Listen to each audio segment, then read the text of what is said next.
ಸುತ್ತಮುತ್ತಣ ಗಾಳಿಯಾವಗಂ ನಮ್ಮೊಡಲ ನೊತ್ತಿದೊಡಮಾ ಹೊರೆಯ ಮನಸ್ಸು ಕಾಣದವೋಲ್ ಬಿತ್ತರದ ಲೋಕ ಭಾರವನಾತ್ಮನರಿಯದಿರೆ ಮುಕ್ತ ಲಕ್ಷಣ ವಧುವೆ ಮಂಕುತಿಮ್ಮ.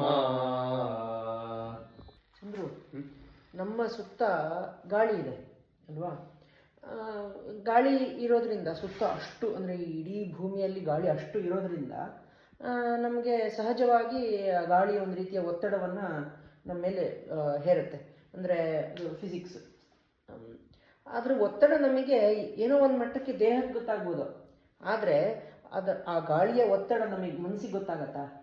ಇಲ್ಲ, ಮನಸ್ಸಿಗೆ ಗೊತ್ತಾಗಕ್ಕೆ ಸಾಧ್ಯನೂ ಇಲ್ಲ.